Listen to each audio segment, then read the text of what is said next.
Very good, Heather. There's always Okay, better. maybe. Yeah. Yeah. Um, so looks like it's about time to get going. So I want to thank everybody for coming again for another great session. This will round out week 3. It's amazing how far we are now, and just how pleased we are with the conversations that are happening and what people have been doing. So um, this session, we have invited our dear friend, the great Mr. Dr. Chris MacDonald. He's an associate professor of music at Cape Breton University. He teaches courses in ethnomusicology, music theory, and performance. He's completing his 2-year term as a university teaching chair. So he works at the CTL in diversity, inclusion, and equity. So he was a great person to sort of lead us through this session. And during his time with the CTL, he conducted research and facilitated workshops on this particular topic. So everybody, welcome Dr. Chris MacDonald. Thanks, AJ. You said all the things I had in my points here to introduce myself. I've been teaching at CBU for 14 years, although only 7 of them full time. And as AJ mentioned, I'm the outgoing teaching chair in diversity, inclusion, and equity. And I ran some workshops last year on teaching diverse student bases and also conflict management. And the workshop we're doing today, which retains the title of Meeting Our Students Where They Are, Understanding CBU's Evolving Student Population, is kind of a continuation of the one we ran twice last year, which involved 7 facilitators and people rotating through tables of discussion. And we were covering topics like South Asian students, Chinese students, Indigenous students, working class and first generation students, students in mental health, and students in gender and sexual identity. So we ran it twice. It was fairly popular. And this version of it is going to be kind of a deeper dive in the sense that this time we have readings associated with 3 topics. And the 3 topics were chosen to touch on an international cohort, indigenization and Indigenous students and Indigenous pedagogy, and one that deals with working class students. And that could apply to many different cohorts at the university, but I felt it particularly touched on the students who come out of a lot of the high schools in the urban Cape Breton area. So I think that the workshops we held last year, they were probably successful because of the increasing diversity of CBU. We have larger and larger international cohorts. We have a substantial Indigenous cohort, and the university is making efforts to indigenize. And the professoriate, or the faculty members themselves, some are from Cape Breton, but some are not. And I know, as somebody who taught in Ontario universities before I came here, just thinking about the students that come out of the local high schools here, the character and the experiences that they were bringing with them, like none of this was transparent or obvious to me. So I think that thinking about not just international students, but also local students is important as well. And I think it's important too because CBU has been a university only for a fairly short time. It's a fairly young institution, and it has this history of being, first a junior college, a college, and then a university college. And that legacy has a lot of sort of, I think, very positive elements to it in terms of this not being necessarily a very elite university. It's very non-elitist in a lot of ways, and thus it's a good place to pursue and promote inclusivity. But at the same time, there's a number of challenges that come with some of this as well. It's a region of the country that doesn't have necessarily deep amounts of educational capital, and thus teaching here is maybe not like teaching in other places where people may have studied. So, and as we internationalize too, and I heard this from a lot of professors. I interview professors as part of my research for the teaching chair, and particularly those who teach in areas where there's a lot of international students. They often come with ideas about how to learn that might be at odds with the Canadian way of doing things. especially if they're used to memorizing, for example. They come here and they're asked to do research or work through problems and things like that. It can be a stretch both for the professor and for the student. So these are all things that I was studying and that we probably want to explore in this workshop. So I'm just going to describe the workshop format, and then we'll get into our groups. So the three readings that were made available to you, one of them was called The Multiple Forces Behind Chinese Student Self-Segregation and How We May Counter Them. So that deals with a Chinese cohort at Canadian universities. And we have a fair cohort of Chinese students. So I thought that this would be a good sort of entree into thinking about international student cohorts and how they, may or may not feel welcomed in the classes and in the university communities.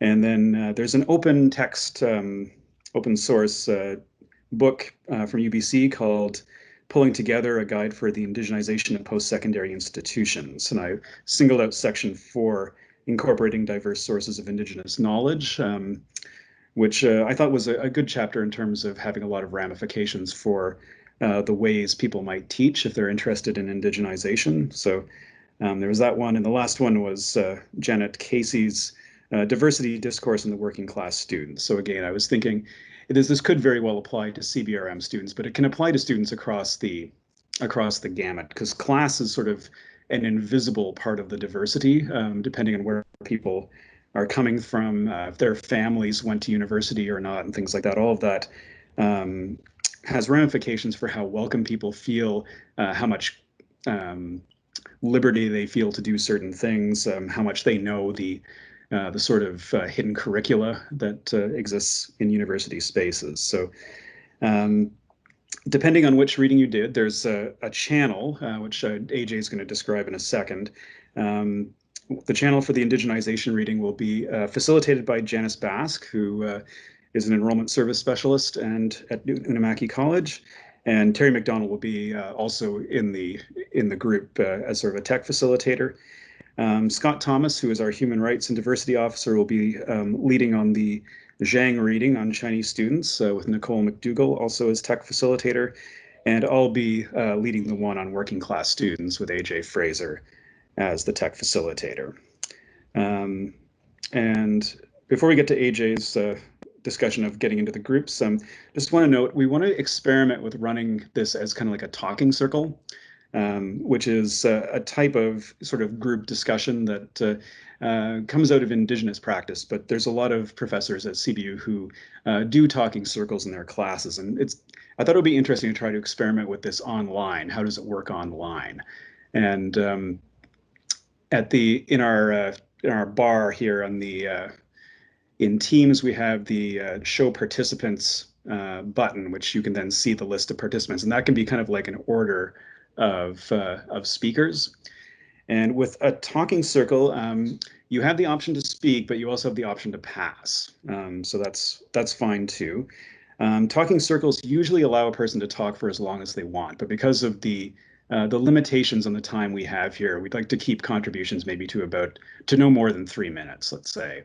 And if you're just interested in asking a question, that's fine, and that will not take you very long. So there's that, and then yeah, if one group ends up being much larger than the others, we were talking about what do we do if we can't get through the whole speakers list within the time. And our feeling was that maybe we could just have either questions or comments put into the chat near the end of the session, and the facilitator can respond if desired. So the breakout sessions will run right to the end of the session. We won't come back to the main room. So once we're in our groups, we'll be into the discussion, and that will sort of be that. So there's that. And then I had put in some questions that were sort of like guiding questions. Participants are free to ask or raise whatever they wish, of course, but just so nobody's blanking out or anything like that. Some of the talking points I put down is you can say, what did you learn from the reading? What questions arose from the reading that you would like to explore further? In what ways might the insights from the reading influence your teaching or interactions with students? In your case study, what particular issues face students coming for higher education in Canada in the particular case study? And what can instructors do in teaching or course design to make courses inclusive of the student groups in question? So the discussion in your group, yeah. So those are the questions. And again, any contribution is fine. That's just to sort of help guide things. So I'll just turn back to AJ for a second. You can talk about getting into the groups. Hi again, everybody. So the way that these groups are going to function are very similar to the private groups that you guys have, but we made 3 public channels rather than your individual private group channels. We made 3 public channels with a title. I wasn't, apparently you are limited on the title length, so I had to come up with something that sounded like the article. So if you go to your actual, I'll share my screen with you so you can see. I think this one. Here we go. Okay, so you guys can see the way I see Teams here. On the left-hand side, of course, I go to Teams again. And then now I'm in the general channel of the university teaching program. If you don't see this right away, if you see something like this, then just make sure you click on University Teaching Program. Once you're in here, in the channel panel right here, you're going to see your general channel, whatever your private group is. I see all of them because I'm a part of all of your groups. You'll see whatever one you're part of, and then you'll see 1, Chinese student self-segregation article, 2, indigenizing of post-secondary institutions, 3, diversity discourse in the working class, and then you'll see your random and the share your resources. So whatever article you read, or if you read 2 of them or read all 3 of them, whichever one is your preference to discuss, just make sure that you go there. And Chris is going to start the video chat in the diversity discourse and working class one. I think Terry is going to start this one, and Nicole is going to start that one. So just go over to that channel, and when the meeting is started, you can just join in there. And as Chris mentioned, we aren't going to be returning back to this main meeting. So this main meeting will be done. You just head over there, and we'll have an enriched facilitated discussion there. So I would ask Terry and Nicole, you guys can head over there and start those. If anybody has any issues with getting into it, I'm going to hang out here for another couple of minutes and make sure that everybody's over, and then I'm going to join in with Chris. Okay.